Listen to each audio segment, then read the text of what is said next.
बिस्मिल्लाहिर्रहमानिर्रहीम, अस्सलाम वालेकुम। आप देख रहे हैं स्पोर्ट्स क्लिक्स। मैं हूं हमजा शफीक। तो जनाब, क्रिकेट की आलमी जंग से ग्रीन शर्ट्स की फुल ड्रेस रिहर्सल आगाज हो गया है और पाकिस्तानी टीम ऑस्ट्रेलिया के खिलाफ वार्म अप मैच के लिए हैदराबाद के राजीव गांधी स्टेडियम में कल दोपहर 1:30 बजे मैदान में उतरेगी। और इब्तदाई आजमाइश में नाकिस खेल के बाद पाकिस्तानी बॉलर्स की जो कारकर्दगी है वो खुसूसी तवज्जो का मरकज होगी। ओपनिंग जोड़ी के लिए फिर नए तजुर्बात का इम्कान है और बब्बर आजम जो है कप्तान, वो कहते हैं कि गुज़श्ता नाकामी को बुलाकर अच्छे रिजल्ट देने के लिए पुरज़म है और मैच से कबल शाहीनों की जमकर प्रैक्टिस की जा रही है। और आज 2 वार्म अप मैचेस खेले जा रहे हैं, उस पर भी बात करनी है, जो कि जनूबी अफ्रीका और न्यूजीलैंड चल रहा है। इसके साथ साथ इंग्लैंड और बांग्लादेश का मैच चल रहा है। और मैं कैप्टन सलमान भट्ट साहब टेलीफोन लाइन पर हमारे साथ मौजूद होंगे और इसके साथ साथ अहमद ने भी स्टूडियोज में ज्वाइन किया है।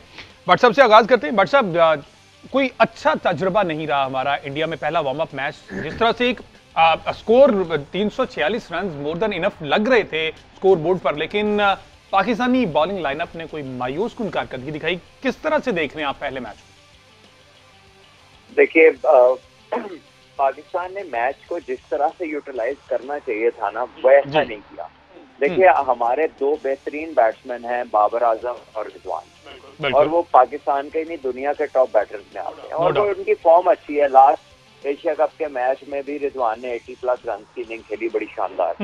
तो इन दोनों का तो हम अश्योर्ड है, लेकिन उन्होंने ही 30 ओवर बैटिंग कर ली 50 में से पिछले मैच में। चले, अगर आपने करनी भी थी, आप 50 रन के बाद अपने आप को रिटायर कर लेते। उस मैच का ना इंटरनेशनल रिकॉर्ड है, ना कोई माइलस्टोन है।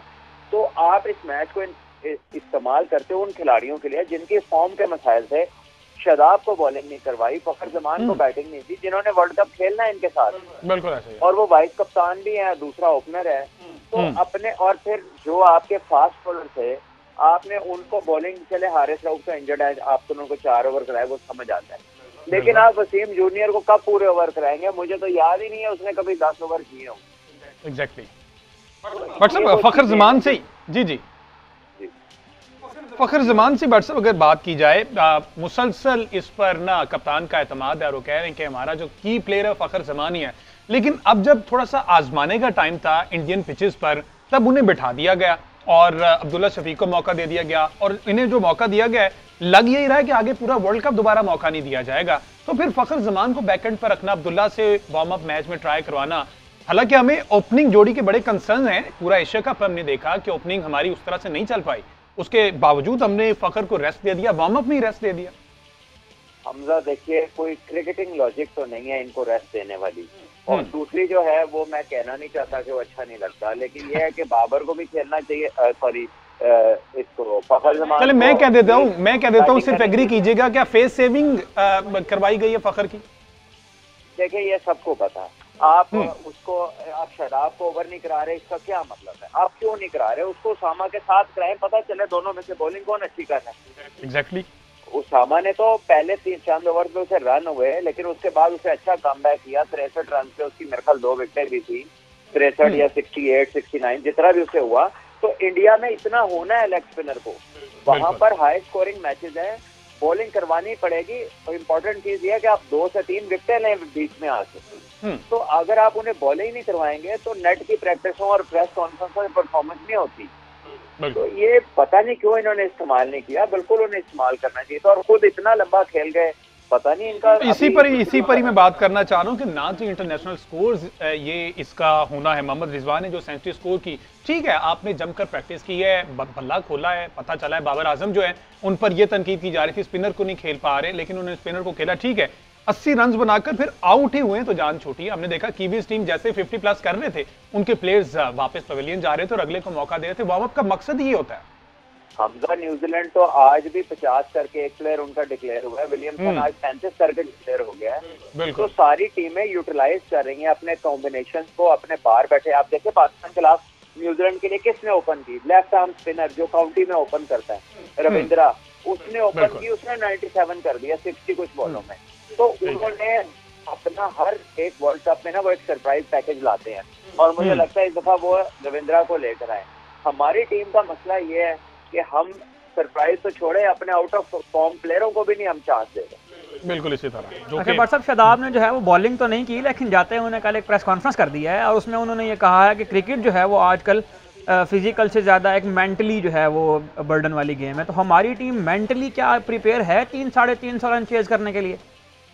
देखिए, जब मैं आपको बताता हूँ सईद भाई, जब हम इंडिया गए थे ना 2004 सीरीज और फिर उसके बाद 2007, उस वक्त के स्कोर कार्ड आप निकाल के देखें, अगर 10 से 11 वनडे हुए ना तो 6 से 7 दफा 300 प्लस रन हुए, 300 प्लस हुआ है कि हाँ इंडिया में होते ही रन बढ़े हैं, चाहे कोई भी खेल रहा हो, वो पिचेज ही ऐसी है।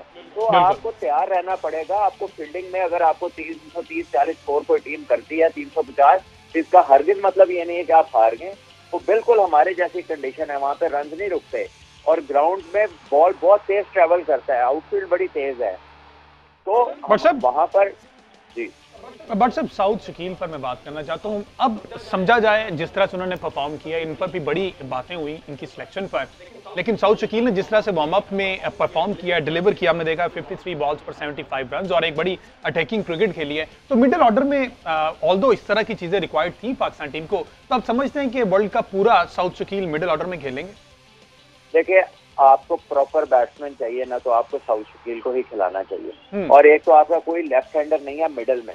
जब बाबर आते हैं, रिजवान आते हैं, फिर आगा आते हैं, फिर उसके बाद शादाब, कभी कभी वो आ जाते हैं, इफ्तिखार, सारे ही राइट हैंडर्स हैं। तो मेरा ख्याल है कि हर टीम के पास या एक लेग स्पिनर है या लेफ्ट आर्म स्पिनर है। तो अच्छा है कि अगर आप एक लेफ्ट हैंडेड बैटर वहां पे रखें, और वो बेहतरीन बैट्समैन है, वो स्टेबिलिटी भी प्रोवाइड करता है और वो अच्छे खासे स्ट्राइक रेट में भी खेल सकता है। लेकिन उसको कॉन्फिडेंस जब तक नहीं देंगे, उसको ये नहीं कहना कि ये मैच है, उसको कहना ये पूरा टूर्नामेंट है, आप खेले। तो फिर प्लेयर्स का कॉन्फिडेंस जो होता है ना, वो डिफरेंट होता है। बिल्कुल इसी तरह मेरा ख्याल है वो ज्यादा अच्छी ऑप्शन है। ठीक है। अच्छा अहमद साहब, बाबर आजम के आप बहुत बड़े सपोर्टर हैं। बब्बर शेर आजम, बिल्कुल ऐसा ही है। चले, ये बिल्कुल इसी तरह ही कहा करते हैं। अच्छा, उनको शायद ये नहीं पता था कि शायद ये वाले जो रन्स है वो मेरे इंटरनेशनल करियर में ऐड नहीं होंगे। अगर शायद इल्म होता तो वो रिटायर हो जाते। तो समझते हैं आप ये सारी चीजें, क्योंकि एक क्रिकेटर ने कहा था कि शायद ये 40 के 40 मैचेस जब आप ही खेलेंगे तो टॉप 3 में फिर आप ही आएंगे जब दूसरों को मौका नहीं देंगे। तो इस तरह की जब बाबर आजम पर बातें होंगी तो फिर ये खुद भी उन्हें सोचना चाहिए। जी बिल्कुल हमजा, मेरा ख्याल है मैं उसी बात को कंटिन्यू करूंगा। जिस तरह से हमें वहाँ मैच को यूटिलाइज करना चाहिए था, नो डाउट हमने उसको उस तरह से यूटिलाइज नहीं किया, लेकिन कहीं ना कहीं कैप्टन के जहन में ज़ाहिर है ये बात भी होती है कि जो पहले से एक मुस्तहकम जो चल रहा है एक टीम का कॉम्बिनेशन, उस कॉम्बिनेशन को भी बरकरार रहना चाहिए। उसकी भी जो है वो जिसे फाइन ट्यूनिंग कहते हैं वो होती रहनी चाहिए। तो हो सकता है कि जहन में ये हो। बाकी वार्म अप मैचेस के अंदर अभी कल एक वार्म मैच हमने ऑस्ट्रेलिया से भी खेलना है, तो उसमें भी मेरा ख्याल है कि यही स्ट्रेटेजी होनी चाहिए कि जिस तरह हमने आज देखा कि बांग्लादेश और इंग्लैंड का मैच भी चल रहा है, न्यूजीलैंड और साउथ अफ्रीका का मैच भी चल रहा है, तो उन मैचेस के अंदर जो 50 करता है, जो 60 करता है, वो रिटायर्ड हर्ट होता है और ताकि नए प्लेयर को मौका मिले। तो कल का मैच भी जो है वो एक अच्छा मौका होगा इफ्तिखार अहमद को टेस्ट करने का और साउथ शकील को टेस्ट। ठीक हो गया। बट साहब, वैसे अगर कल की बात की जाए ऑस्ट्रेलिया के खिलाफ, अब ऑस्ट्रेलिया के खिलाफ उन लोगों को आप समझते हैं ट्राई करना चाहिए, क्योंकि यहीं पर ही इसी मैच में, इस वार्म अप मैच में हमारी प्लेइंग 11 डिसाइड होनी है। तो आप समझते हैं कि फखर जमान को वापस लाया जाएगा और हमने शाहीन शाह अफरीदी की बॉलिंग भी देखनी है और कंफर्म किया जाएगा कि उसामा मीर ही खेलेंगे या मोहम्मद नवाज? देखिए, मेरा ख्याल है कि उसामा मीर के साथ जाना चाहिए। नवाज जो है वो बॉलिंग में भी ऑफ कलर लग रहे हैं, बैटिंग में भी जो उनका नंबर है, अगर इस वाले नंबर पे आपको बैट्समैन की जरूरत पड़ गई है तो इसका मतलब है कि उन्होंने कुछ नहीं किया। और इंडिया की विकेट्स ऐसी हैं कि वहां पर अगर बैटिंग कोलैप्स बड़ा रेयर होता है, कोई भी अच्छी पार्टनरशिप लग जाए तो आप बड़े स्कोर की तरफ जा सकते हैं। तो इंडिया में बॉलिंग स्पेशलिस्ट होने बहुत जरूरी है जो विकेट लेते रहे, क्योंकि आप रोक ही नहीं सकते किसी नंबर ऑफ रन को अनलेस कि आप विकेट लें। तो मेरा ख्याल है कि पाकिस्तान को विकेट टेकिंग ऑप्शंस की तरफ जाना चाहिए। और मैं बार बार इसलिए कहता रहा कि उसको 10 ओवर पूरे कराएं, शादाब को मैच कराएं। देखिए, उसको बैटिंग करवा दी इन्होंने उसी मैच में, बिल्कुल ऐसे ही है, लेकिन उसको बॉलिंग नहीं दी, जो उसका असल काम है, जो अगर वो नहीं करता तो वो टीम में रह ही नहीं सकता। तो लेकिन अब शायद कोई मजबूरी समझा जा रहा है कि वाइस कैप्टन है तो इनको प्लेइंग 11 में रखना ही है, चाहे बारी बैटिंग दे दें या बॉलिंग दे दें। कैप्टन कोई रिची बेनो कैप्टन तो नहीं है ना भाई। बात ये है कि आपका जो काम है वो 10 ओवर करना है, विकेट लेना है। अगर आप वो नहीं कर सकते तो कोई माइक ब्रेले नहीं है यहाँ पर कि जो खाली कप्तानी के ऊपर पाकिस्तान के लिए चले। तो यहाँ पर आपको परफॉर्मेंस देनी है और उसके लिए जैसे अभी कह रहे थे ना, फाइन ट्यूनिंग करनी है। बिल्कुल अपने मेजर कॉम्बिनेशन को देखने के लिए उन्हें इससे 10 ओवर कराने चाहिए और फखर को बैट करना चाहिए। एग्जैक्टली इसी तरह ही है। और बट सब हसन अली की परफॉर्मेंस यकीनी तौर पर आपने इस मैच में देखी होगी, क्या समझते हैं हसन अली कारआमद साबित हो सकते हैं इस पूरे वर्ल्ड कप में? मैं तो यही कहूंगा अल्लाह करे हो जाए, आमीन, दुआ तो यही है। जो उनका रिदम है वो उस तरह से इम्प्रेसिव नहीं है, और अगर उन्हें रिवर्स स्विंग नहीं मिलती तो फिर बड़ा आसान है बैट्समैनों के लिए। अच्छा बट साहब, इन वर्स्ट के सिनेरियो अगर हसन अली फ्लॉप होते हैं खुदा ना खास्ता, तो फिर प्लान बी क्या है हमारे पास? हम वसीम जूनियर के साथ जाएंगे या हम क्या करेंगे उसके बाद? बस फिर वसीम जूनियर ही है आपने, और तो किसी को रखा ही नहीं आपने, बाकी तो सब वसीम शाह को तो वापस नहीं ला सकते, वो इंजरी की सूरत में है। अच्छा ठीक है, ये सूरत हाल भी है कि ट्रैवलिंग जर्ब भी, ये भी सारी चीजें जी सोच समझ कर मैनेजमेंट को रखनी चाहिए थी कि इन केस अगर कुछ होता है तो जमान खान आपका परफॉर्मर है, उसने साबित किया है। तो हसन अली को इंजर्ड करवा देंगे, पर मसला नहीं। चले ये तो खैर हम नहीं कुछ भी कह सकते, अल्लाह ताला उन्हीं से ही परफॉर्म करवाए और यही हमारे लिए फायदामंद हो। लेट्स सी जी, कल ऑस्ट्रेलिया के खिलाफ मैच है, वार्म अप उसी में प्लेइंग 11 डिसाइड होगी, और जिस तरह से भट्ट साहब ने कहा कि यकीनी तौर पर उम्मीद तो ये की जा रही है कि फखर जमान की वापसी होगी, और इसके साथ साथ हम शाहीन शाह अफरीदी की बॉलिंग में देखेंगे। अब थोड़ी सी बात कर लीजिए जी एशियन गेम्स के हवाले से, बड़ा इंपॉर्टेंट है, पाकिस्तानी दस्ते वहां पर मौजूद हैं और मिला जुला रुझान देखा जा रहा है, कुछ मेडल्स जीते हैं, कुछ में नाकामी का सामना करना पड़ा है।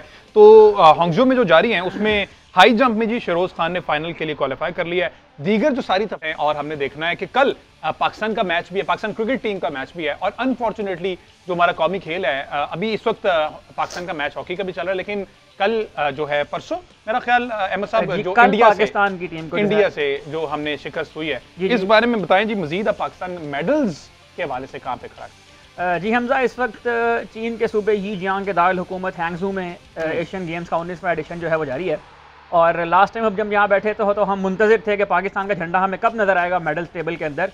तो पाकिस्तान का झंडा जो है वो आखिरकार मेडल टेबल में आ गया है। पाकिस्तान ने 2 मेडल जीत लिए हैं। पाकिस्तान की टीम ने एक ब्रोंज मेडल पाकिस्तान ने हासिल किया है शूटिंग के अंदर, और एक सिल्वर मेडल पाकिस्तान की टीम हासिल करने में कामयाब हुई है स्क्वाश के टीम इवेंट के अंदर। अनफॉर्चुनेटली हम वो मैच, एक अच्छा मैच खेले और हम जीतने के बहुत करीब थे वो मैच, वो हम गोल्ड मेडल भी विन कर सकते थे, बट स्पोर्ट्स में इस तरह होता है। अनफॉर्चुनेटली वो एक बैड लक थी, हमें सिल्वर मेडल के ऊपर वो गुजारा करना पड़ेगा। और 2010 में पाकिस्तान ने आखिरी मरतबा जो है वो एशियन गेम्स के फाइनल के लिए क्वालिफाई किया था। अच्छा। और 13 साल बाद जो है पाकिस्तान दोबारा फाइनल में पहुंचा, तो ये एक तारीखी मौका है, इसको सेलिब्रेट किया जाना चाहिए। हमने उस दिन भी इसके ऊपर बात की थी, स्क्वाश के ऊपर, हमने आज भी जो है वो अपना एक सेगमेंट उसके ऊपर रखा हुआ है। उसके अलावा एशियन गेम में पाकिस्तान की टीम आज हॉकी में एक बहुत अहम मैच जापान के खिलाफ खेल रही है, और पाकिस्तान की टीम अगर वो मैच विन करती है तो पाकिस्तान की टीम हॉकी में भी, लेकिन अभी अफसोसनाक खबर मैं आपको दे देता हूं कि पाकिस्तान की टीम हार गई है हॉकी में भी अगेंस्ट जापान।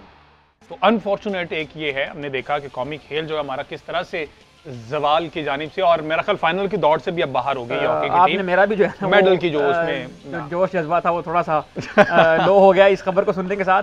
तो हम क्रिकेट पे आते हैं। कल पाकिस्तान की टीम जो है वो क्रिकेट में हांगकांग के अगेंस्ट उतरेगी मैदान में। कासिम अकरम पाकिस्तानी टीम के कैप्टन है। पाकिस्तान शाहीन की 15 रुकनी दस्ता जो है वो इस वक्त हैंगझो में मौजूद है वो मैच खेलने के लिए। पाकिस्तान को अब अगर गोल्ड मेडल की किसी खेल में उम्मीद है तो वो यकीनन क्रिकेट है, और वर्ल्ड कप के साथ साथ एक हल्की सी आंख जो है वो हमें उसके ऊपर भी रखनी है, एशियन गेम्स के ऊपर जो हमारा पाकिस्तान शाहीन। अच्छा, और वैसे इसमें क्या समझते हैं कौन कौन कारआमद साबित हो सकता है? कोई इतना की प्लेयर, मेरे ख्याल शाहनवाज धानी बॉलिंग में भी, इसमें बहुत सारे मशहूर नाम हैं, पीएसएल के बहुत सारे स्टार हैं जो वहाँ पर गए हुए हैं। पाकिस्तानी टीम को रिप्रेजेंट करने वाले भी काफी सारे, आसिफ अली इसमें शामिल हैं, अच्छा, हैदर अली इसमें शामिल है, शाहनवाज धानी शामिल है, मोहम्मद हसनैन जो है वो तो चाइना में तो ऐसा कुछ नहीं होगा कि कहा जाएगा कि बड़े लड़के लेके आए हुए। नहीं, इंडिया की टीम में जो है वो इमर्जिंग टूर्नामेंट हारने के बाद भी एक आध आगे बड़े लड़के लेकर आ गए, तो हम जो है वो खुशदिल शाह इस टीम का हिस्सा है। अच्छा। और उसके अलावा मिर्जा ताहिर बेग ने अभी 100 स्कोर किया था इमर्जिंग फाइनल में, वो भी आपको इंशाल्लाह हमें उम्मीद है कि दोबारा एक और 100 लगाएंगे इंडिया के खिलाफ मैच में।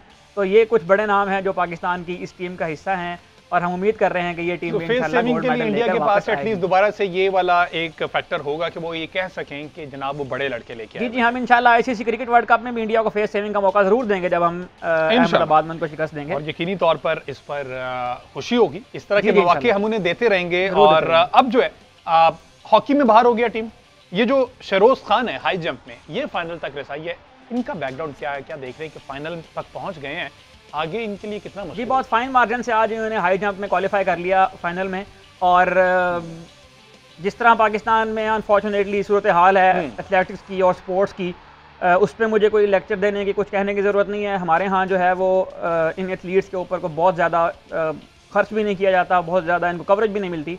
तो मेरा ख्याल है कि ये जो लोग फाइनल में पहुंच रहे हैं इन गेम्स के, यही जो है वो एक बहुत बड़ा हमारे लिए सोचने का मकाम भी है कि अगर हम इन्वेस्ट करेंगे तो ये लोग मेडल लाएंगे। यकीनी तौर पर जी हुकूमत को चाहिए कि अपनी सरपरस्ती में इन लोगों पर इन्वेस्ट करें, और यही वो लोग हैं जो आके जाके पाकिस्तान को रिप्रेजेंट करेंगे और पाकिस्तान के लिए गोल्ड मेडल लेके आएंगे। और हमारी दुआएं जी तमाम जितने भी दस्ते वहां पर मौजूद हैं उनके लिए कि अल्लाह ताला उन्हें कामयाब करे।